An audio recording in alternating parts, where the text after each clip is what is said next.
Hey everybody, Nick here, and today I got a review for you of this little guy right here. This is the Artisan Cutlery Arroyo.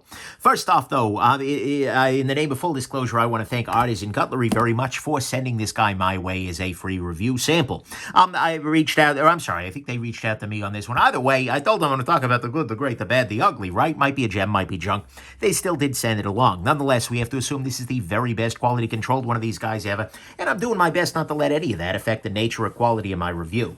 Next thing, let's do some size comparison real quick. This is actually a moderately sized knife. Here it is against the Ontario Rat number 2, against the Spyderco Delica. And so what we see here is that this is kind of right in that intermediate range here. It's got a fair amount more usable blade than Delica, but in terms of handle size, it's not all that big. Then here it is against the Spyderco PM2, and we see almost identical sharpened blade length here, even though the handle is much substantially smaller. And so there is that. And actually, I'll put it up against one other recent Artisan release, and that is the CJRB Rhea here, which is, CJRB, by the way, is Artisan's budget brand, which for some reason this is under and this one isn't, which we'll talk about later. Anyways, I digress. What we see here is this is a moderately sized little knife, and then actually let me do one final size comparison, perhaps the most relevant one, against a ruler. What we see is this comes in uncontroversially around or under 3.5 inches, probably in the 3.3-ish range. So there is that. Then finally, this is a design by Dirk Pinkerton. Dirk Pinkerton is a person who has designed a bunch of knives, actually, for a bunch of different makers, and, I'm actually becoming a fan of his work. So, anyways, let's go ahead and jump into the good, the great, the bad, and the ugly of this very interesting knife. The good side, to start with, I like this micarta. I think it works pretty well, and certainly, I'll put a little bit of rubbing alcohol on my finger here, and that'll let you see what this is going to look like as it sort of dampens up a little bit more.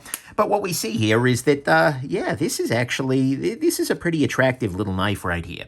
It's got a little bit of a tan, a little bit of an olive to it, but overall the micarta has a nice feeling to it. It's got a nice, and by the way, as you use this more, natural oils from your hand, as well as stuff from the world, it's just kind of got in here, and it's going to give this a little bit more of a polish, and it's nice. And so this micarta ends up looking pretty good, and ends up looking, I think there's a nice aesthetic to it. Especially add in those polished liners, yeah, that works. Next thing, ergonomically speaking, this is actually pretty good.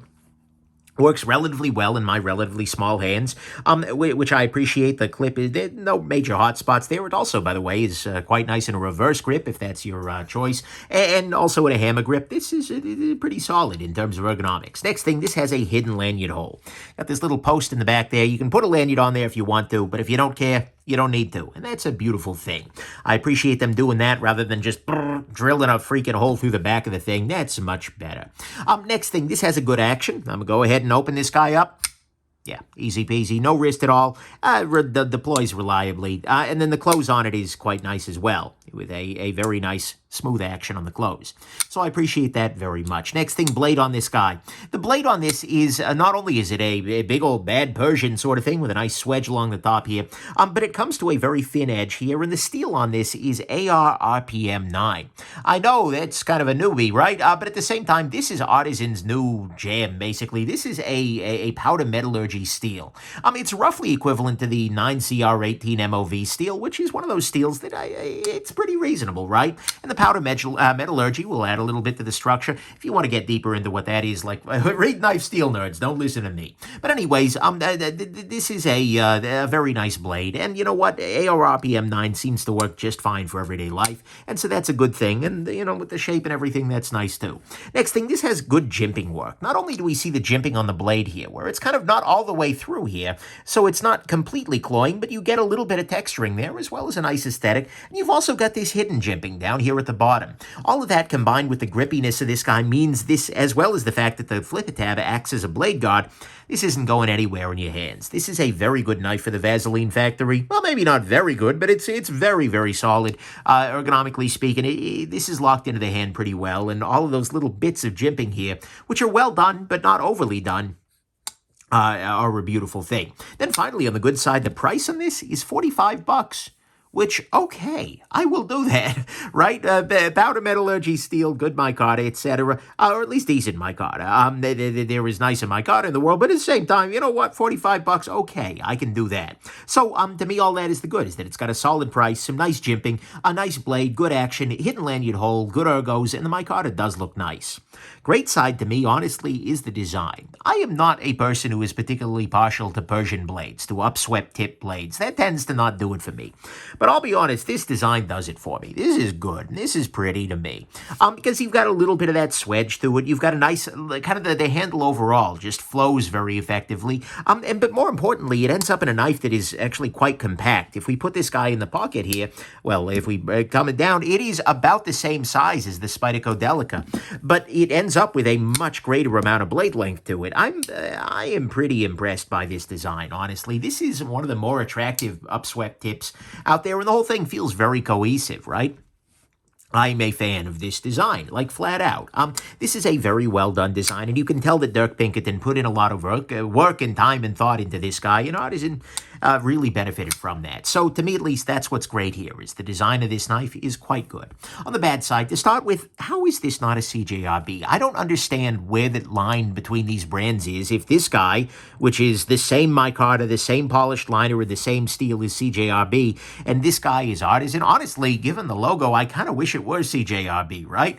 I don't know. I don't get that distinction, but maybe I don't have to. And also, this is more expensive than the Artisan. Don't sub-brand people, just do it, don't do it. Anyways, I digress. Next thing, as I showed in the disassembly video, this has a little bit of dimpling in the liners. This probably means that it got over-torqued at some point at the factory, or maybe somebody was doing quality control testing and put a strong lateral force on the blade. I don't know, but anyways, you've got a little bit of dimpling there, and that is not terrible, but it definitely does, at a certain point in the travel, end up giving you a little bit of speed bumpy feeling. That'll probably wear in over time, but still not something super amazing. Next thing, this needs a little bit more in the way of a sharpening choil. There's a tiny little bit of smile down here at the end of the blade. This is a nitpick, but I think they could extend this out just a little bit further, make the radius of this circle a little bit bigger, and the knife would be more reliably easy to sharpen over the long term. And finally, the laziest thing about this knife is the clip. The clip just feels like, hey, look, we found the clip. We put it on the knife, and in fact, where have I seen this before? Oh, yeah, the Centros, right?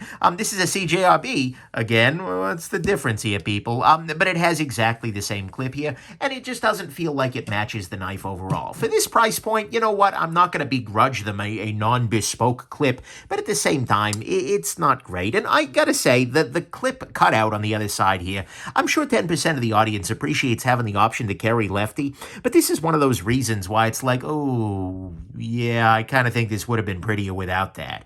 So I don't particularly love this cutout there. Whatever, it's not the end of the world, but yeah, definitely, all things clip-related could have been done a little bit better here. So to me, at least, that's what's bad, is the clip isn't amazing, and the cutout isn't particularly either. It needs a little bit more sharpening choil. There's a little dimpling from the factory, and I don't understand the difference between this and CJRB. Ugly front, nothing ugly here, so let's go to the final conclusion, which is that this is a really nice knife. It's got nice micarta, good ergos, nice lack of lanyard hole, or at least it's there, it's just hidden, you can't tell. Best thing a lanyard hole can be is more or less absent, but there if you want. A good action, a nice blade, nice jimping, a good price, and overall a great design. It does need a little more choil. It is a little bit of dimpled in the liners there, and the clip on it isn't super amazing, but this is good. This is very good, as a matter of fact. Given the price point, I can see this being a pretty compelling choice for a lot of people. Given the steel, the materials, and more importantly, the design, it is pretty great, and I think Dirk Pinkerton did really good work here and turned this guy into a gem. This is a pretty solid piece. This is more evidence, by the way, that the thing that makes budget knives compelling is usually design, right? There is no shortage of $40 knives out there in the world, right? And so many of them get lost in the flux. Even companies like Artisan are just like spamming the market with more and more $45 knives. And you know what? That's fine. It gives diversity, but so often the diversity is just like a wash of neutrality and such. Whereas this guy, This is a design piece, right? Including a bunch of the ones from Artisan. There were so many that feel like they're not. This is designed Then you see something like this, and it stands out from the crowd. It's like this is something a person has thought long and hard about. Somebody is obsessed about all of these various lines, these contours, etc. Rather than making something that is knife-shaped and can sell for 45 bucks, I appreciate that very much. This stands out from the crowd. And this is a budget knife that I feel like I could recommend not because it is inexpensive, but because it's a nice design with good steel and whatnot, and happens to be pretty inexpensive.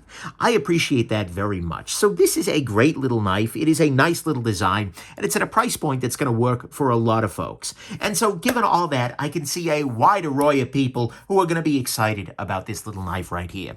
So there you go. Hope this has been interesting to you, and have yourselves just an absolutely wonderful rest of your day. Bye now.